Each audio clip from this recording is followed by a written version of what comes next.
Corinthians 4, Cruzeiro 2, as cabulosas conhecem a sua primeira derrota no Campeonato Brasileiro e eu conheço a sensação de ligar a câmera para falar sobre isso. Gostei?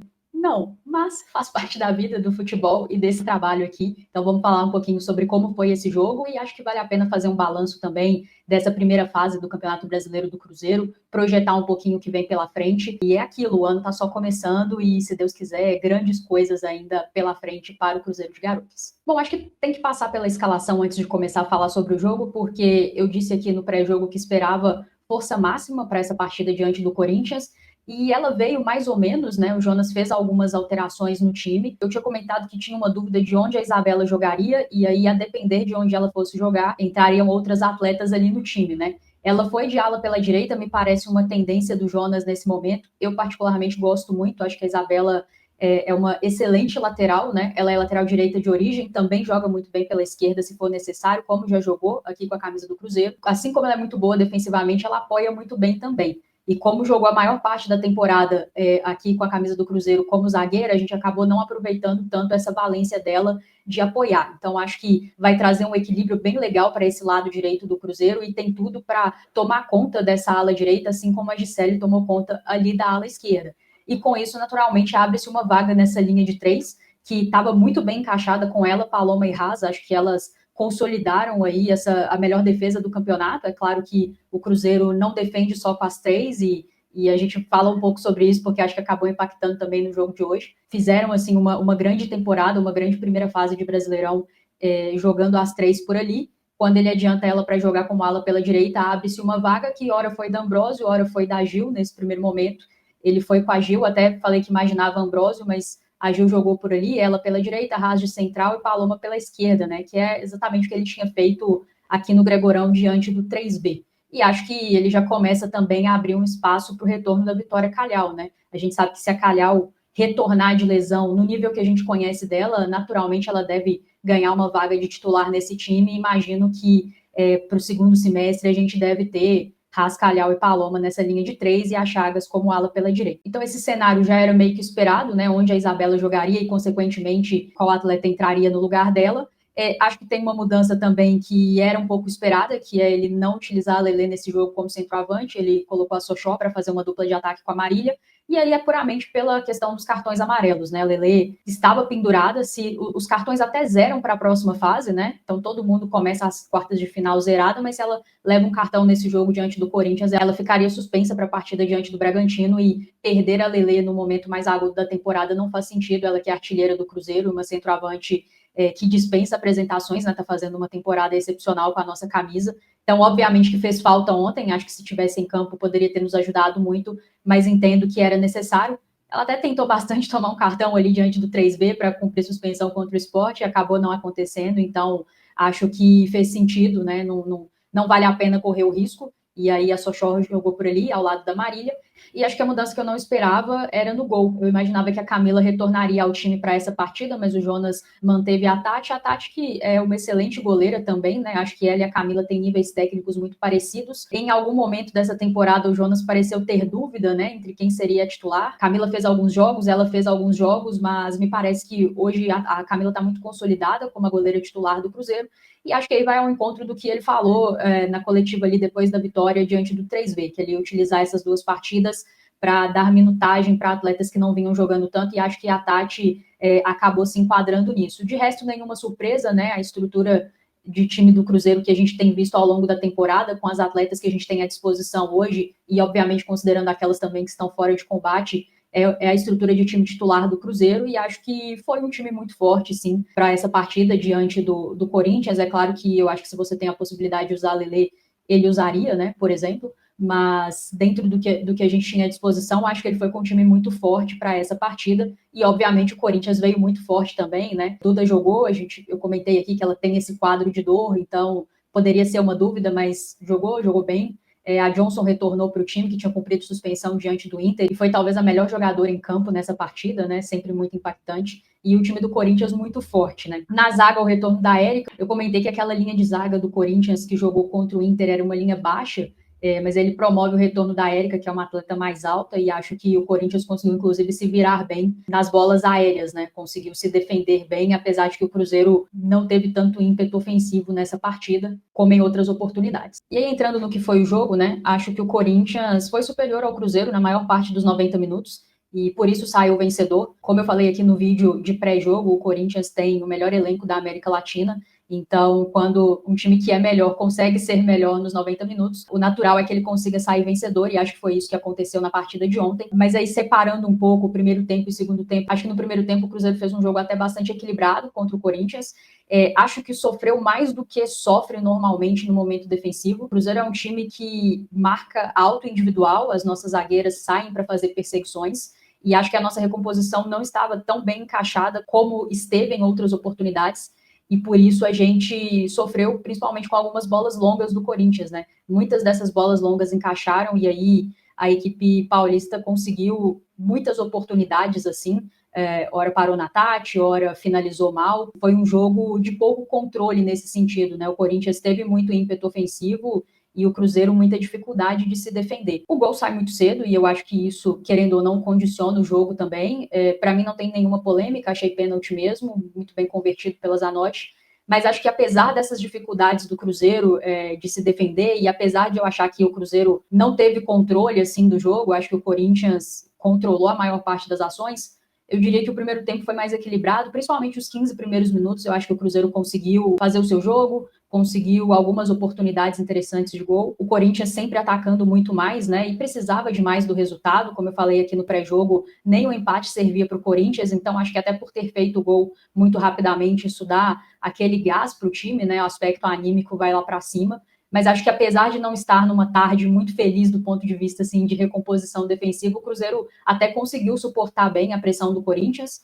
O Corinthians também teve os seus deméritos, né? Porque criou algumas oportunidades bem claras e não conseguiu converter com precisão. E aí, ainda no primeiro tempo, o Cruzeiro consegue chegar no gol de igualdade. O primeiro tempo termina 1-1, em que eu acho que, cara, não vou dizer que foi injusto, né? Mas eu acho que o Corinthians produziu mais, assim. Pelo que produziu, poderia ter saído já com uma vitória do primeiro tempo. Mas acho que o Cruzeiro teve os seus méritos, né? Conseguiu passar pelos momentos em que o Corinthians tinha mais controle do jogo, de certa forma ileso, né? Não conseguiu sofrer gols nesses momentos e conseguiu aproveitar uma das pouquíssimas oportunidades claras que criou de gol ali no primeiro tempo. Já no segundo tempo, eu acho que a gente volta bem abaixo para a partida, tá? O Cruzeiro começa o segundo tempo cometendo muitos erros técnicos em sequência, né? Algo que a gente não viu no primeiro tempo e algo que a gente quase não viu ao longo da temporada. Então, a sensação é que a gente estava errando passes bem simples, né? Com as nossas atletas não necessariamente pressionadas. E com isso você acaba devolvendo a posse o tempo inteiro para uma equipe que é muito qualificada, né, principalmente do meio para frente, e aí você acaba sofrendo ainda mais. E ainda assim o Cruzeiro consegue virar a partida. O futebol é muito engraçado, né, mas eu acho que o Cruzeiro vira o jogo no pior momento do Cruzeiro na partida para mim. Acho que o Corinthians era muito superior naquele momento, e aí numa bola parada, boa cobrança da Gabi, a bola rebate ali, acaba sobrando para Paloma, que finaliza de primeira, faz o gol do 1-2, né? E naquele momento eu acho que o Corinthians era superior. Se alguém produzia o suficiente para vencer até aquele momento, era o Corinthians.